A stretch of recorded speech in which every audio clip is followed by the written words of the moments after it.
नमस्कार, जय श्री राम। मैं निशु पांडे। जैसा कि आप जानते हैं कि देश के करंट मुद्दों पर मैं अपनी राय, अपने विचार, अपनी लेखनी के माध्यम से प्रस्तुत करता हूं। और आज का सबसे बड़ा मुद्दा, सबसे बड़ा विचार है स्त्री जीवन। एक पिता अपनी बिटिया को किस स्वरूप में देखना चाहता है इस आज़ादी और इस फ्रीडम वाले दौर में।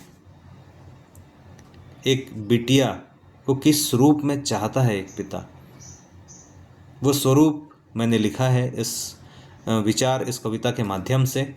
अगर आपको लगे कि मैंने अच्छा लिखा है तो शेयर ज़रूर कीजिएगा। तो गौर से सुनिए। स्त्री जीवन। जन्म हुआ तेरा, मैंने कहा घर हमारे लक्ष्मी आई। जन्म हुआ तेरा, मैंने कहा घर हमारे लक्ष्मी आई। मन थोड़ा सा विचलित हुआ कि घर में एक बिटिया आई। पर जब गोद में मैंने लिया उसे, मन में मेरे थोड़ी थोड़ी सी खुशी छाई। नखरे देखो उसके, थक हार कर जब हम सोते तभी उसकी आंखों में आंसू होते। नखरे देखो उसके, थक हार कर जब हम सोते तभी उसकी आंखों में आंसू होते। फिर बातें करने वो नटखट रात भर जगाती। नन्ही सी परी बड़ों बड़ों को वो उंगलियों पर नचाती थी। चली वो घुटनों पर पहले, फिर घर के कोनों कोनों में छन छन सी आवाज़ हुई। दिन बीते साल, देवी सी की वो दिव्य हंसी। फिर तुतलाते तुतलाते उसके अधिकार से भरे कई कई सवाल। स्वभाव उसका दादी सा, प्यार उसका नानी सा, मन को प्रसन्न करने वाले, सभी दर्द हरने वाले उत्तर होते थे उसके, जो मन को कर देते थे प्रेम से माला माल। राजनंदिनी वो मेरे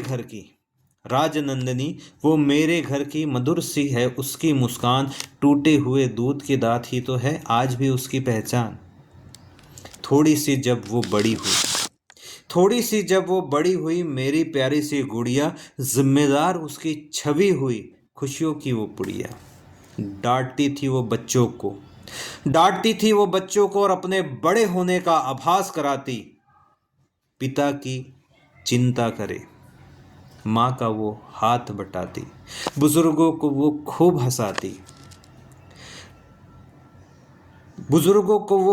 हंसाती। कैसे न करूँ मैं उसका सम्मान, क्यों न गाऊं मैं उसके गुणगान। अध्ययन कर उसको था कुछ बनना, कुछ बन जीवन में अपने लक्ष्य को प्राप्त करना। पर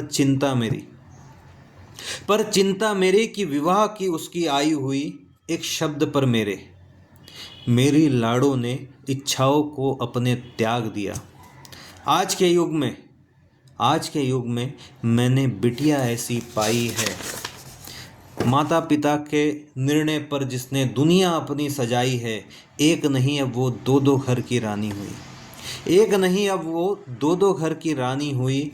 व्यवहार से अपने उसने सबके दिल पर राज किया। माता पिता संग सास ससुर को माता पिता सा प्यार दिया। संस्कार ने उसके, कर्म ने उसके, मेरे जीवन को भी तार दिया। बिटिया नहीं अब वो माँ है मेरी। एक जीवन पर दो माँ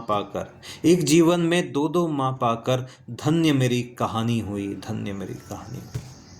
तो ये थे मेरे विचार। मैंने ये शेयर करने से पहले अपने कुछ मित्रों के सामने अपनी प्रस्तुति रखी थी, तो उनका जो प्रोत्साहन जैसा मिला कि तेरी बिटिया नहीं है, उसके बाद बिटिया के लिए तूने इतने अच्छे शब्द लिखे, उसके लिए साधुवाद। तो मैं उन मित्रों को भी धन्यवाद और आभार प्रस्तुत करना चाहता हूं। और आपसे पुनः एक बार और निवेदन, अगर मेरी ये विचार, मेरी ये कविता आपको अच्छी लगे तो कृपया शेयर ज़रूर कीजिए। धन्यवाद, आभार, जय श्री राम।